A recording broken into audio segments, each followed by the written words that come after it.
to prioritize it now. We could sit here and tell you about how we were done wrong and how somebody hurt us and how all these things. Everybody has a heartbreak story. But to BLJ's point, ladies, you have to choose, and it starts with you. And no man that you want to be around is going to give you, the audience that you want to cry about everything that, happened in your life. He's going to expect you to be an asset to him, not a liability.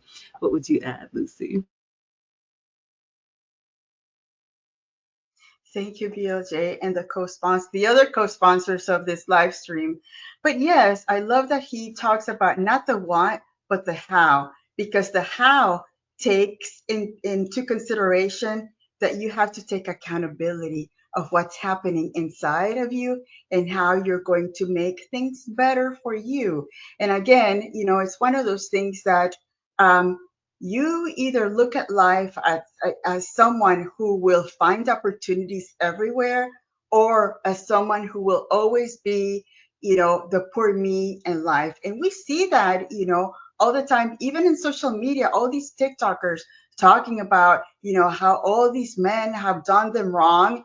And it's like, I don't remember ever saying that all these men have done me any wrong, because you know what? I find good men everywhere, men of quality, of good character. And again, but I think that's because that's the perspective that I have, and that's what you carry out. So what you're going to attract is what you attract is the mirror of who you are. So if you're always attracting those men that are always doing you wrong, it's important to say, okay, is it me? Is it something that I'm doing that those men are being attracted to me, or that I allow that kind of quality of men in my circle? Whereas you value yourself, you know exactly who you are, you walk in life proud of who you are, and you're going to have those good quality men come to you, approach you, and deal, in that environment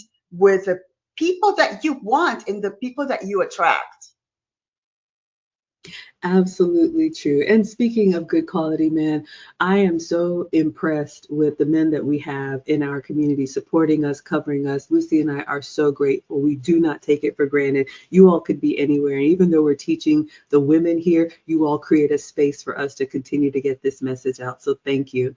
But what BLJ has given me permission to say, Lucy and I are so passionate about what we do. We are laser focusing on the women that we want to include in our teaching. You all know that we have courses, and we're getting ready to have an amazing graduation and reunion weekend this year for all of our students and alumni in the Finishing School for the Modern Woman. And every year we have a guest speaker, and I asked BLJ if he would be open to being our guest speaker in 2026, and he said yes. So I'm so excited. But this is not whosoever will. We are going to be much more intentional and much more selective, because like Psych Hack said, not everybody can be happy. Not everybody is serious about personal development.